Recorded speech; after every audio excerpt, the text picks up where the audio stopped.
नमस्कार बच्चों, कैसे हैं आप लोग। स्वागत है आप सभी का 7 डे चैलेंज के सेकंड वीडियो में, जिसमें हम पढ़ने वाले हैं लेखक परिचय के बारे में। लेखक परिचय, इसका आपको एक प्रश्न 2 अंक का परीक्षा में आएगा, और सेम कवि परिचय का भी एक प्रश्न आपको आएगा। तो आज हम जो पढ़ने वाले हैं वो हम गद्य खंड को कंप्लीट करने वाले हैं। लेखक परिचय को, गद्य खंड के प्रश्न उत्तर हमने इसके पहले वाले वीडियो में देख लिए थे। जो भी बच्चे नहीं देख पाए, डिस्क्रिप्शन में लिंक है या फिर आई बटन पे भी ऊपर आपको आ रहा है, वहां से भी आप वीडियो को वॉच कर सकते हैं।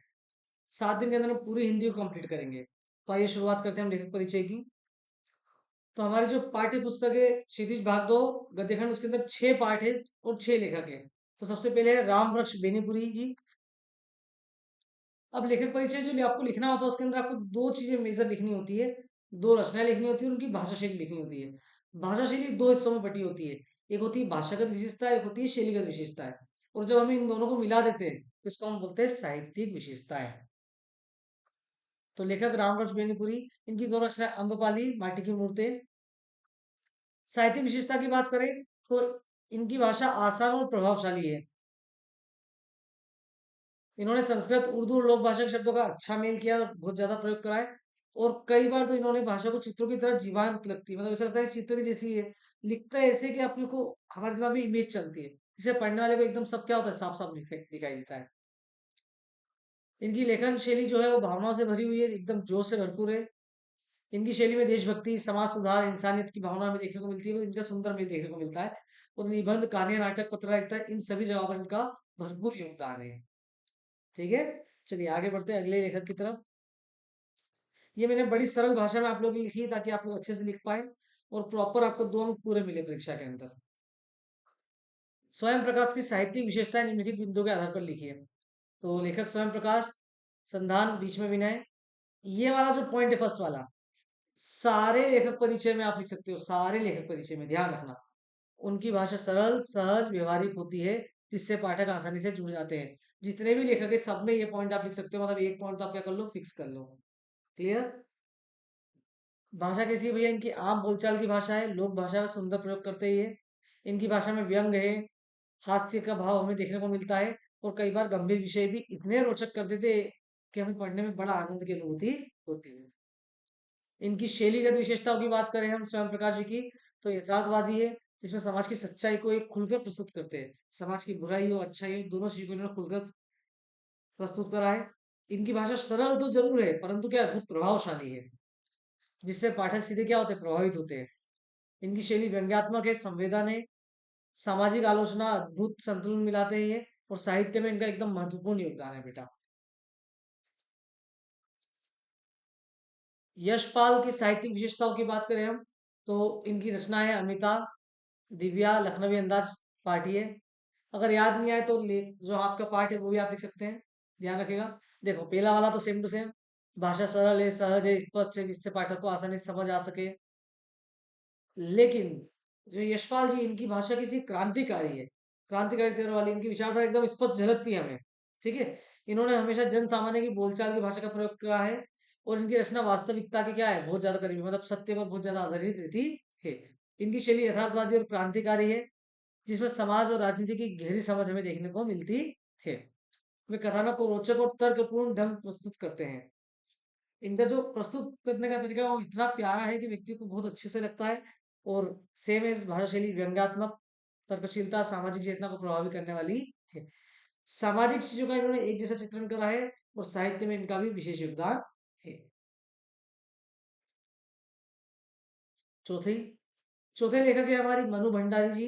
मनु भंडारी जी की मैं हार गई, यही सच है। ठीक है, विशेषताओं की बात करें तो सेम, पहली लाइन सबकी सेम है। उनकी भाषा सरल, सहज, स्पष्ट या प्रभावपूर्ण होती है, जिससे पाठक सीधे जुड़ाव महसूस करता है, जिससे पाठक को पढ़ने में काफी अच्छा आसानी मिलती है। इनकी भाषा भी बोलचाल की भाषा का प्रयोग करते हैं, जिससे पात्र और कथानक एकदम वास्तविक लगते हैं। आप लिख सकते हैं उन्होंने बोलचाल की भाषा व लोक भाषा का प्रयोग करा है, सब में लिख सकते हैं। उनकी भाषा में भावनात्मक गहराई होती है, जिससे मानवीय संवेदना स्पष्ट रूप से प्रकट होती है। ठीक है, मतलब मानव की जो इच्छाएं हैं, जो बात है, वो क्या होती है, स्पष्ट रूप से क्या होती है, प्रकट होती है, क्योंकि गहराई में लिखते हैं ये। इनकी भाषा शैली एकदम यथार्थ व मनोवैज्ञानिक है। देखो, मनोवैज्ञानिक पहली बार आया है। वे संवाद प्रधान और सरल कथा विन्यास अपनाती है, जिनसे कहानी एकदम क्या हो जाती है, प्रभावशाली हो जाती है। नारी के बारे में इन्होंने लिखा है, समाज के मुद्दों के ऊपर लिखा है, समाज में किस चीज को सुधारना चाहते हैं इसके ऊपर लिखा है। और आधुनिक कथा में मनु भंडारी जी का अपने आप में एक प्रतिष्ठित स्थान है। यतीन्द्र मिश्र जी की साहित्यिक विशेषताएं क्या है? तो भैया इनकी दो रचनाएं पहले ही है, यदा कदा, जोड़ी पर आलाप।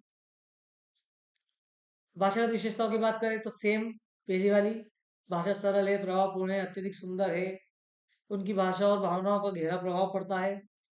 काव्यात्मक, इनकी जो भाषा है वो कैसी काव्यात्मक है, चित्रात्मक है, चित्रात्मक भाषा का काफी ज्यादा प्रयोग करते हैं। यतीन्द्र मिश्र की शैली एकदम नैतिकता के ऊपर आधारित है, संवेदनशीलता, सामाजिक दृष्टिकोण के ऊपर आधारित है।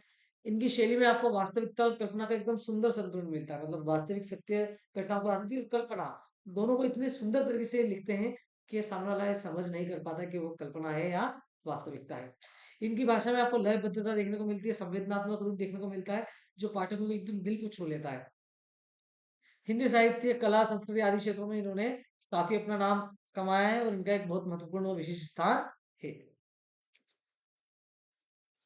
ये हमारे अंतिम लेखक है, परंतु छह में से आपको कोई पांच लेखक याद करना है। कितने याद करने बेटा? पांच याद करने। क्यों? क्यों? ऑब्वियस सी बात है, और में आएगा, एक नहीं भी करोगे तो काम चल जाएगा। दो अंक का प्रश्न आएगा, गारंटेड आएगा। तो अच्छे से आपको इसकी अगर पीडीएफ चाहिए, पहले तो अपन पहले छठे वाले को समझते फिर समझते हैं। बदंत आनंद कौशल्यायन, तो भिक्षु के पक्ष, चोबुल का एका, आहे ऐसी दरिद्रता, तीन लिखी कोई सी भी दो आप याद कर सकते हैं। साहित्यिक विशेषता पहली वाली सबकी समान, भाषा सरल है, सहज है, प्रभावशाली है, सुस्पष्ट है, प्रभावपूर्ण है, सबका मतलब एक ही है। हाँ, लेकिन इन्होंने संस्कृत और प्राकृत शब्दों का काफी अच्छा प्रयोग करा है, और इनकी भाषा में हमेशा गंभीरता, गहराई देखने को मिलती है, जिससे हमें मुद्दों से हम भटकते नहीं, अपितु विचारों को क्या करते हैं, प्रेरित करते हैं। भद्रनारायण कौशल्या की बात करते हैं, उनकी शैली साहित्यिक है, दार्शनिक है और धर्मनिरपेक्ष। धर्म के मामले में क्या है, धर्मनिरपेक्ष मतलब इनके लिए सभी धर्म क्या एक समान है।